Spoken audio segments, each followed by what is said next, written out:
Great morning, everyone, and welcome back. We're going to look today at why we've been spending so much time understanding power series and where they converge.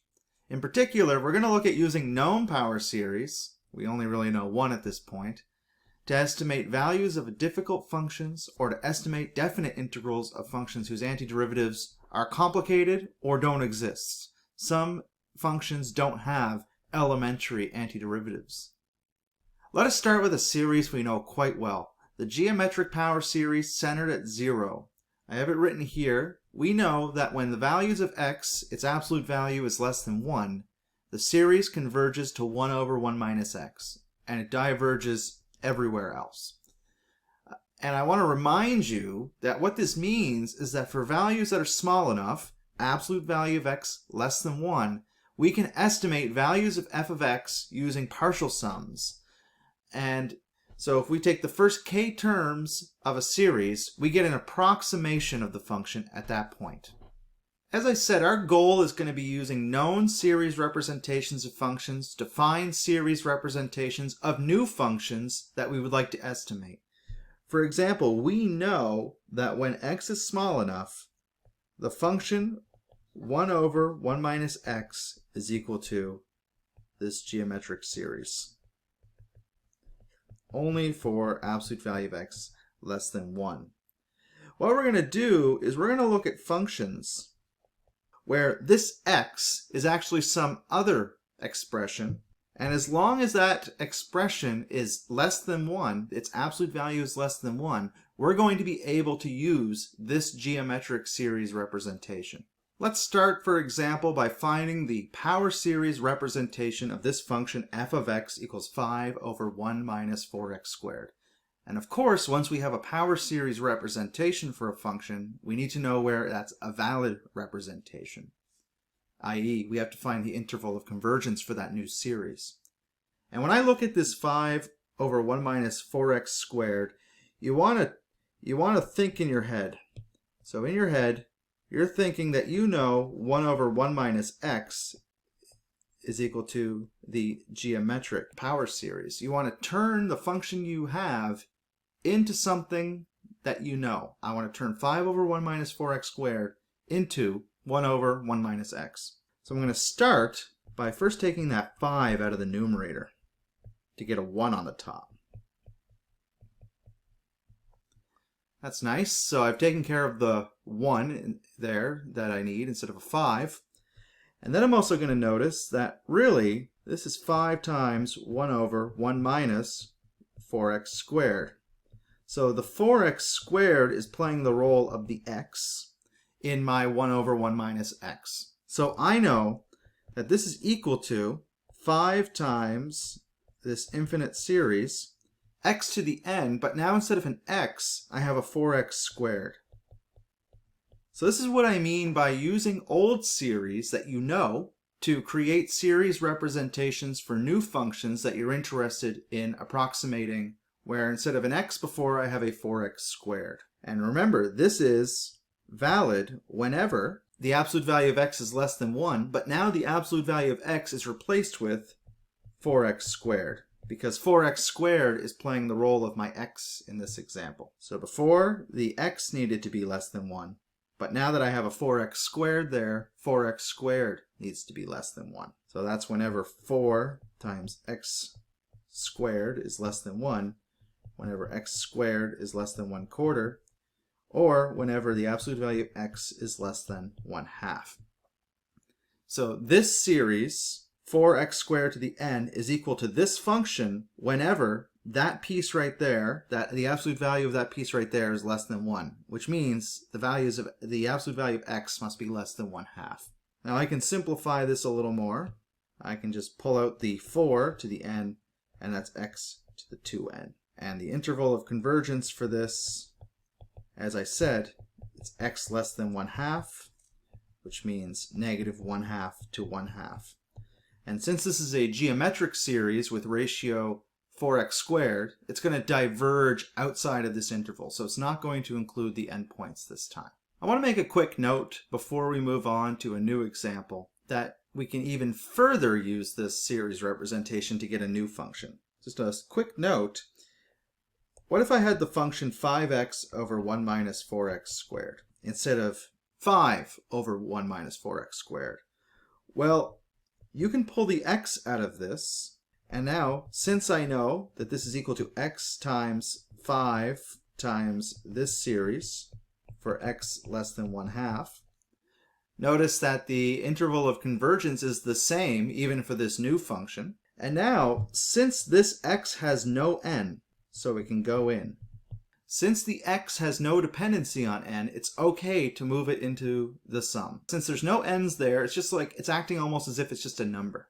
So this is equal to 5 times the sum, n equals 0, 4 to the n, and then I'm going to add another x in there. So x to the power of 2n plus 1. So using our power series representation for 5 over 1 minus 4x squared, you can also take any multiple of x or any constant multiple of this function and quite easily get its power series representation. Let's look now at a more complicated example, 4 over 2x plus 3. Now we want to turn this into 1 over 1 minus x form so that we can use the known series. But when we look at this function, we've got a 4 instead of a 1, we've got a 3 instead of a 1, and we have a positive 2x instead of a negative x. Let's do some transformations to f to make this into 1 over 1 minus x form. So first things first, I'm going to pull a 4 out. Then I'm going to get rid of that 3 by factoring a 3 out of the denominator. So there, that becomes 2/3 x plus 1. All I've done is factor a 3 out. 3 times 2/3 x is 2x. 3 times 1 is 3. So I can simplify this by taking a whole 4/3 out, and that becomes 1 over 2/3 x plus 1. Now we can deal with that pesky positive sign there by simply subtracting negative 2/3 x and get a double negative. So the 1 is positive, and I'm going to subtract negative 2/3 x. So I've basically summarized the most general technique for series of this form. Take out the numerator, factor out from the denominator, so I have a 1 there instead of whatever number happens to be there. And then if you have a positive x term, subtract the negative version of it to double negative it. Since this is now in 1 over 1 minus x form, where the x is being played the role of negative 2/3 x, this is a geometric series, 4/3 times the geometric series, I should say, of negative 2/3 x to the n. And that's valid whenever negative 2/3 x is less than 1, or whenever 2/3 absolute value of x is less than 1, or whenever x is less than 3 over 2, which is 1.5. So as long as the absolute value of x is less than 1.5, this series is equal to this function. Let's look at 2 more ways to create new series from old ones. In particular, differentiating series and integrating series. What do I mean by that? Well, I mean if you have a power series centered at A and it has a radius convergence greater than 0, aka we're not going to be able to do this to power series that converge only at the center. This has to have an interval convergence, either an interval or all of the real numbers. If that's the case, then you can differentiate the series term by term. AKA, if I have a function represented by a series, the derivative of that function is the same as the derivative of that series, which is just going to be the sum of the derivatives. So I can just do the sum and just take the derivative of each term. So the derivative of a sum, all you have to do is take the derivative of each individual term and add them up.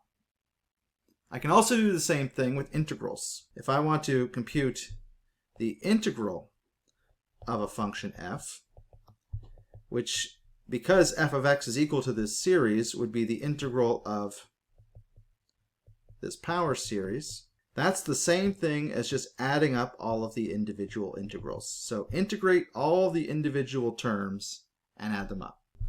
So integrating and differentiating functions is as easy as integrating and differentiating each individual term of an infinite series, as long as you have a greater than 0 radius of convergence.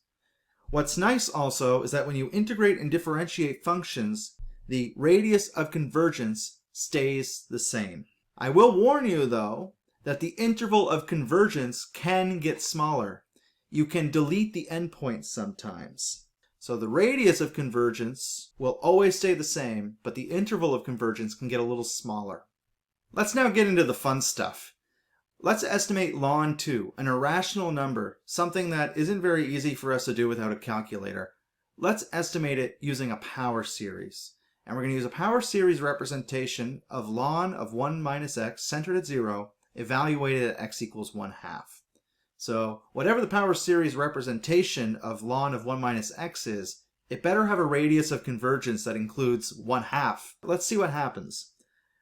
This really comes from the observation that the derivative of ln of 1 minus x is negative 1 over 1 minus x, which means that ln of 1 minus x is negative the integral of 1 over 1 minus x dx. So this is where the differentiation and integration facts come in handy, because I know what the power series is for 1 over 1 minus x. But I also know that I can integrate that on its interval of convergence. But since the integral of that is the function I want to estimate, I've just accessed a way to estimate ln of 1 minus x. So let's do this. As long as the absolute value of x is less than 1, that means that ln of 1 minus x is equal to negative integral of 1 minus x dx. And here's where that restriction on how big x can be comes in. This is negative times the integral of the exponential series.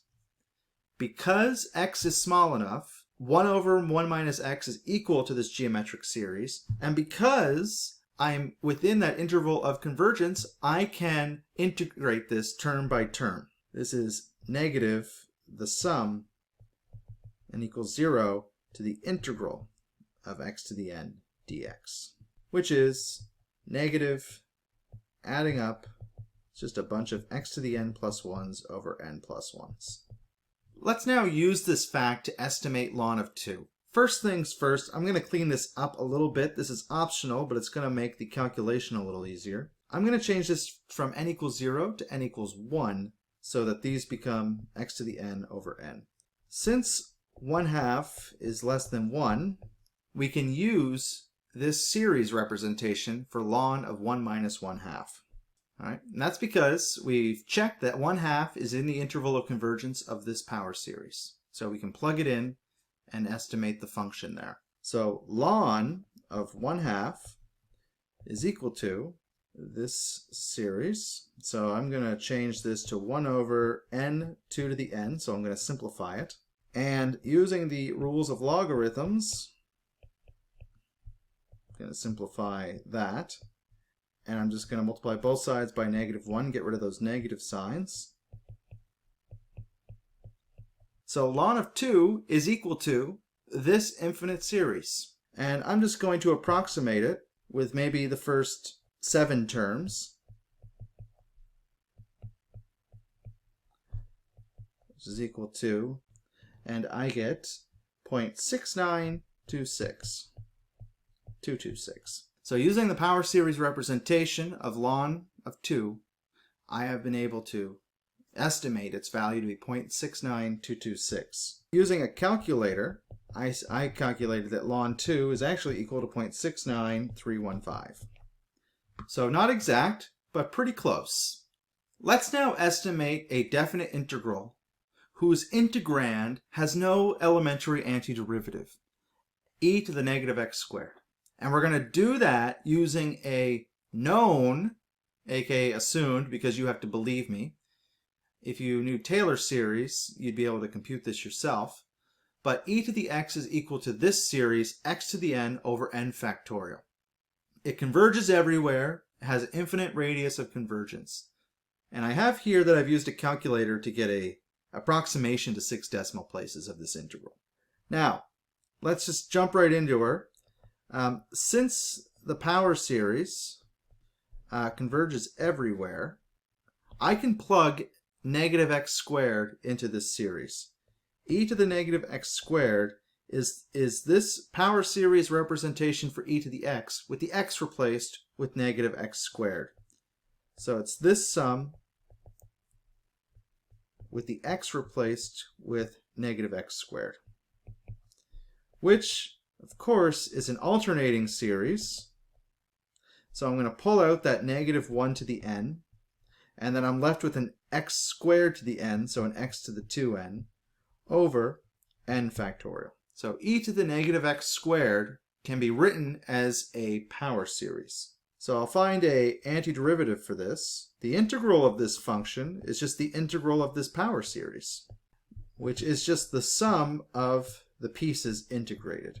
So in order to calculate the integral of e to the negative x squared, it has no elementary antiderivative. So what I do is I represent the integrand as a power series, and I just take all of the terms integrated, add them up. Notice the negative 1 to the n and the n factorial aren't affecting the integral at all because they don't have x's in them. So what's happening is I have the negative 1 to the n, I still have the n factorial here, but I just use the power rule. Bump this up by 1